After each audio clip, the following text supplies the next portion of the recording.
आइए आज हम लोग नए चैप्टर की शुरुआत करेंगे आपके अपने YouTube चैनल ज्ञान सागर ऑनलाइन क्लास में। आज हम लोग पढ़ेंगे क्लास 9 के अध्याय 13 ठोस का क्षेत्रफल और आयतन के बारे में। ठोस की परिभाषा सीखेंगे हम लोग। विभिन्न प्रकार के ठोस जैसे घन, घनाभ, बेलन, शंकु के बारे में अध्ययन करना है। यहाँ पे 9th के क्लास के साथ साथ कुछ अन्य क्वेश्चंस भी आपको दिए जाएंगे, बताए जाएंगे आर्य सर और आर्य शर्मा की सिन्हा से। तो इसमें सबसे पहले क्षेत्रफल के बारे में और आयतन के बारे में सीखना है, पर इसको सीख लेते हैं। बेसिक चीजें हैं, ये इंट्रोडक्शन चल रहा है। क्षेत्रफल किसे कहते हैं? समतल, समतल मतलब बोर्ड पर बना हुआ, जमीन पर बना हुआ। समतल पर बनी किसी आकृति द्वारा घेरे गए स्थान को, सिर्फ स्थान की बात आए तो क्षेत्रफल होता है। सिर्फ स्थान की बात आ रही है यहाँ पे, इसलिए क्षेत्रफल होगा। तो जैसे हम वृत्त है यहाँ पर, तो वृत्त के द्वारा घेरा गया क्षेत्रफल क्या है? तो वृत्त देखेंगे यहाँ पे, ये वृत्त की त्रिज्या r है, तो इसके द्वारा घेरा गया क्षेत्रफल पाई r स्क्वायर होगा। ये लंबाई है, ये चौड़ाई, इसके द्वारा घेरा गया क्षेत्रफल जो होगा लंबाई गुणे चौड़ाई होगा। और ये घन है, ये एक वर्ग का ही रूप होता है, वर्गाकार पेज को लेकर के, और उसी के जैसा पेज को रखते जाएंगे बंडल बन जाएगा, ऐसा आकृति बनी। ये हाइट है, यहाँ पर सब चीजें एक ही होता है। ए सेंटीमीटर मान लेते हैं, ये भी ए सेंटीमीटर, ये भी ए सेंटीमीटर, ये भी ए सेंटीमीटर। तो वर्ग का क्षेत्रफल होता है भुजा गुणे भुजा यानी ए स्क्वायर, और इसी में एक हाइट बन गया तो फिर ए से गुणा कर दीजिए, यानी टोटल हो जाएगा ए क्यूब।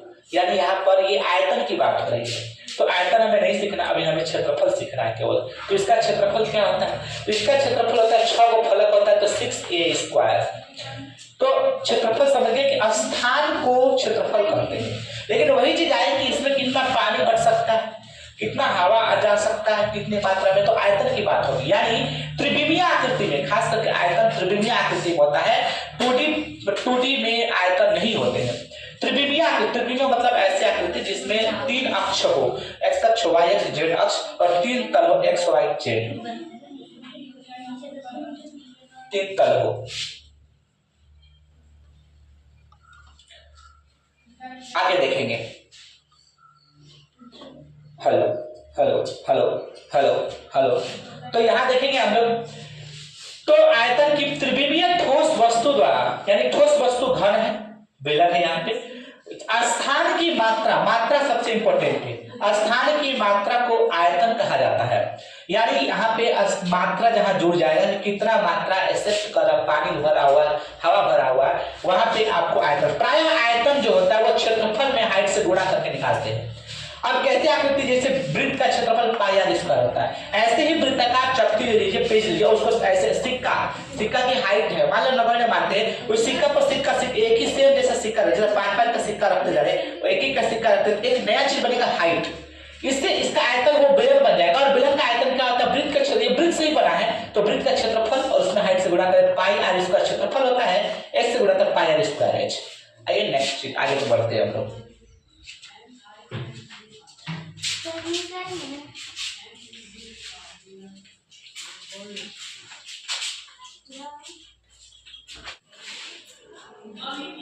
हेलो, आइए हम लोग समझते हैं घनाभ के बारे में। 6 आयताकार समतल क्षेत्रफलों द्वारा घिरा हुआ ठोस घनाभ कहलाता है। मतलब 6 आयताकार फलक रहेगा, समतल क्षेत्रफल रहेगा, तो उससे जो घिरा हुआ क्षेत्रफल रहेगा, एक आयताकार फलक से जो घिरा हुआ रहेगा, उससे हम लोग घनाभ कहते हैं। जैसे ईंट, अब ये समतल क्षेत्र क्या कहलाते हैं बताएंगे हम। जैसे ईंट, बक्सा, किताब, जैसे यहाँ पे फिगर हमने बना दिया। घनाभ की फिगर ऐसे भी बनता है, ऐसे ऐसे ऐसे ऐसे ऐसे ऐसे ऐसे, ये घनाभ का फिगर है। ठीक है, ये साइड व्यू है, साइड व्यू है, ये टॉप व्यू है, ये टॉप व्यू है, ये वाला ये फ्रंट व्यू है। ठीक है, देखिए तो घनाभ किसे कहते हैं? 6 आयताकार समतल क्षेत्रफल द्वारा घिरा हुआ ठोस घनाभ कहलाता है। घनाभ के फलक किसे कहते हैं? पहले फलक समतल किनारा, फलक। घनाभ के विभिन्न समतलों को फलक कहते हैं, यानी फेस कहते हैं। घनाभ के विभिन्न समतलों को, अब समतल कैसे हुआ? तो आप एक रूम देखेंगे, आप जिस रूम में बैठे हैं उसके नीचे जो है पूरा फर्श कहे, वो एक फलक हो गया।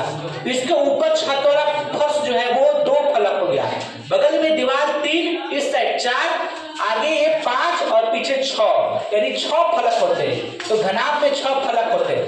फलक हमेशा ऐसा ही होते हैं, ऐसा घनाभ में ऐसा होता है, ठीक है। हाँ, इसको फलक बोलते हैं, पूरे पार्ट को फलक बोलते हैं, आयताकार भाग होता है। किनारा क्या होता है?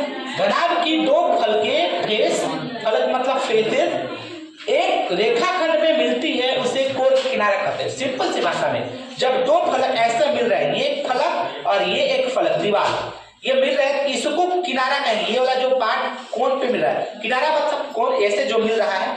अब देखिए एक रूम जिस रूम में बैठे हैं उसका किनारा कैसे होगा, तो आगे वाली दीवार देखेंगे तो एक किनारा कोना वो हुआ पूरा वहां से वहां तक, इसके नीचे 2 और एक ये 3 और एक ये 4, ऐसे होगा 5, उसके नीचे होगा 6, इसके ऊपर 7, इसके नीचे 8, पीछे में आपको 4 होगा, एक ऐसे होगा, एक ऐसे खड़िया, 2 10 और एक ऐसे और एक नीचे, यानी 10 2 12। कल इनसे हम आपको समझाएंगे कि फलक और किनारा कैसे होते हैं। धन्यवाद।